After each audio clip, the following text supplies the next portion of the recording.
الشيطان الرجيم بسم الله الرحمن الرحيم তোরা মা আরিস দাদিলের ধারাবাহিকতায় ততক্ষণ তোরা পর দাদিল হয়েছে তামিমে তোরা এটি উন্নতি তব তোরা এর আগে তোরা আখ্যাও পরে তোরা নামা দাদিল হয়েছে বর্তমান কোরআনবাদীদের বিন্যাস অনুযায়ী এটি নতুন নং তোরা এর আগে তোরা আখ্যাও পরে তোরা বাক্যি যুগে মাঝামাঝিটা দাদিল আয়াত সংখ্যা 44 তোরা 70 বাক্যি বারিয়াত শব্দটি বিরাট শব্দের বহুবত দ্বারত তিরি উপরে ওঠার পর চূড়াটি তিনক আয়াতে এই শব্দটি এসেছে সেখান থেকে এছাড়া নাম হয়েছে মা আরিস বেদান্তিক দুনিয়া ও পরকালের সময় মধ্যে তুলনা কিয়ামতের দিন বন্ধুত্বের অচারতা যে কোনো বললে জাহান্নাম থেকে বাঁচার চেষ্টা শুরু হতে চূড়াটি শুরু করা হয়েছে কিয়ামতের দিন কাফিরদেরকে কঠিন শাস্তির হুঁশিয়ারি দিয়ে চূড়া চেয়েছে ও এসেছে ওই একই বিষয় আলোচনা এদের দৃষ্টি থাকবে অবনত এদেরকে অবচ্ছন্ন করে রাখবে এক মহা অপবাদ সেই দিনের ওয়াদাই এসেছে বারবার দেওয়া হয়েছে অন্য সূরার সঙ্গে সম্পর্ক সূরা মাআরিজ হলো সূরা হাক্কা পরিপূরক সূরা অর্থাৎ সূরা হাক্কা কিয়ামত দিবস ও জাহান্নামের যে আলোচনা এসেছে তা এই সূরায় এসে শেষ হয়েছে সাদে নজুল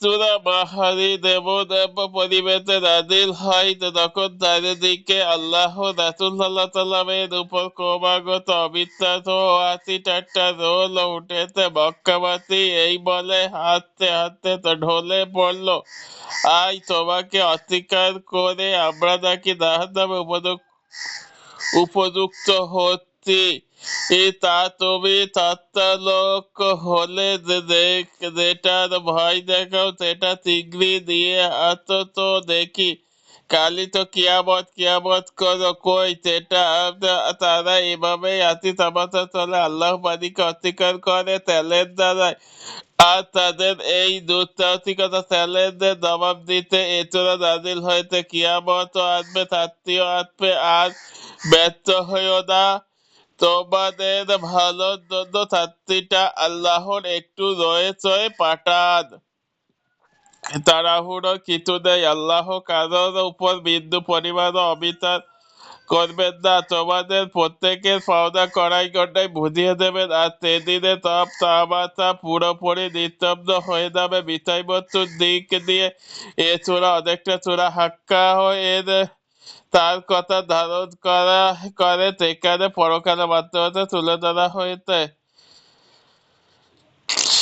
সেগমেন্ট কাফিরদের তাড়াহুড়ো দুনিয়ার চূড়ার চতুর্থ অংশে দেখানো হয়েছে কাফিরদের অহংকার আর ঐশ্বর্য এত বেশি যে তারা আল্লাহ চারটি দ্রুত বাস্তবায়নের জন্য রাসূলের কাছে আবদার করে মানুষের বৈশিষ্ট্য তরবর্তীর চূড়ার মধ্যভাগে আল্লাহ জানিয়ে দিলেন মানুষকে তিনি সৃষ্টি করেছেন চরম অস্থিরতা বৈশিষ্ট্য দিয়ে কাফিরদের প্রতি বার্তা আল্লাহর বাণী প্রত্যাখ্যান করে কোনোভাবেই জান্নাতে যাওয়া যাবে না সূরার ভাগে স্পষ্ট করে আল্লাহ এই ঘোষণা দিলেন ফজিলত নবী সাল্লাল্লাহু আলাইহি ওয়াসাল্লামের মাঝে মাঝে এক রাকাত একই রকমের দুটি সূরা তিলাওয়াত করতেন এরকম ভাবে জোড়া মিলিয়ে তিনি এক রাকাত তিলাওয়াত করতেন সূরা মারিয়াম ও নাজিরাত আবু দাউদ 1396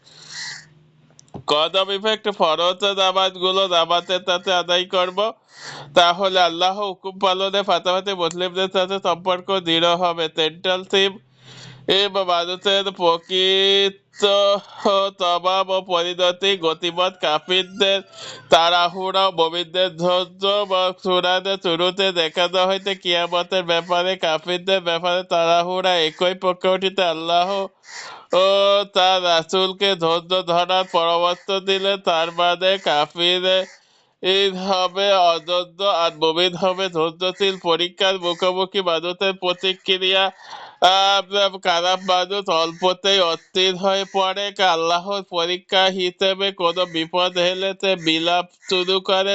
এই বৈশিষ্ট্য দূর করতে হলে বা মানতে হবে কোরআনের উপদেশ। ভক্তি ও অভিজাত্য কিয়ামতের দিন ভক্তি অভিজাত্য বা অন্য কোনো কিছু মানুষের কাজে আসবে না, তাদেরকে শাস্তির হাত থেকে বাঁচাতে পারবে না। আল্লাহ কর্তৃত্ব অবাধ্যরা আপাতত তার পাচ্ছে, তার মানে এই নয় যে আল্লাহ তাদের ব্যাপারে বেখবর, বরং সাময়িক ও সময়ের জন্য তার না হচ্ছে কেবল আল্লাহ তাদেরকে অবশ্যই ধরবেন। ওভারভিউ 1 থেকে 18 কিয়ামতে ভয়াবহতা কিছু বর্ণনা দেওয়া হয়েছে। 19 থেকে 21 মানুষের অন্যতম বৈশিষ্ট্য হলো সে ভীষণ বা অস্থির প্রকৃতির। 22 থেকে 44 হচ্ছে মুমিনদের বৈশিষ্ট্য। কাফিরদের কর্মকাণ্ড উভয় দলের প্রতিদান সম্পর্কে আলোচনা করা হয়েছে।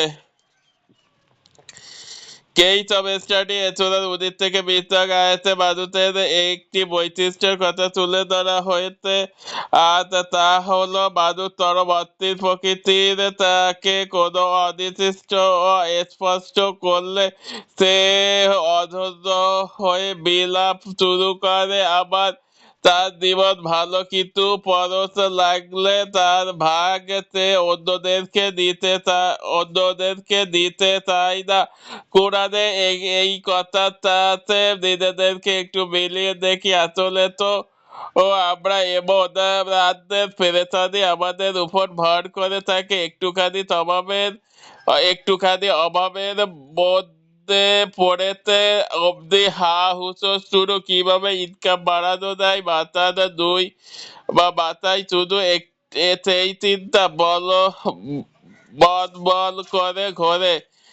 এটা হালাল না হারাম তা বিবেচনা সময় নেই। সামান্য বিপদে পড়লেই মানুষ পুরো বেসামাল হয়ে যায়। কোরআনে মানুষের এই স্বভাবের নিন্দা করা হয়েছে। সেই সাথে এখান থেকে বেরিয়ে আসার পর কুরআনই আমাদেরকে দিয়েছে আমাদের মনোযোগ অভাবীদেরকে দান করে তো পরকালের উপর বিশ্বাস, আল্লাহকে ভয় করার মাধ্যমে মানুষ এই অস্থিরতার বৈশিষ্ট্য থেকে নিজেদেরকে পবিত্র রাখতে পারে। রিফ্লেকশন। কিয়ামতের বিভীষিকা কেমন হবে তা এই সূরা থেকে কিছুটা আঁচ করা সম্ভব। সূরা 10 থেকে 14 আয়াতে আল্লাহ বলেছেন, এর এক অন্তরঙ্গ বন্ধু আরেক অন্তরঙ্গ বন্ধুকে কিছু জিজ্ঞেস করবে না, অথচ তাদেরকে রাখা হবে পরস্পরের দৃষ্টিসীমার মধ্যে। অপরাধীর একান্ত ও কামনা হবে তে যদি তার নিজের সন্তানাদি, স্ত্রী, ভাই, আপন জাতিগোষ্ঠী ও দুনিয়ার সব লোকদেরকে দিয়ে হলেও সেদিন শাস্তি থেকে নিজেকে মুক্ত করতে বা বাঁচাতে পারতো। এবার একবার চিন্তা করুন আপনার বেস্ট ফ্রেন্ডের কথা, পড়ালেখা, আড্ডা, পিকনিক, তারা কোনো কিছুই আপনার একা একা করতে পারেন না। তাই আপনি কিয়ামতের দিন তাকে দেখবেন না, তাকে কোনো কথাও জিজ্ঞেস করবেন না, বরং ফেরেশতাদের হাতে আপনার দিনের জায়গায় তাকে উঠিয়ে দিতে চাইবেন। একবার কল্পনা করুন আপনার কলিজার টুকরো শিশু সন্তানটির কথা যতক্ষণ বাইরে থাকে তাহার চেহারা বারবার আপনার হৃদয় বেঁচে ওঠে। কখন কখন তার কাছে ফিরবেন, তাকে কোনো কোলে দিয়ে আদর করবেন সেই চিন্তা করবেন সারাক্ষণ।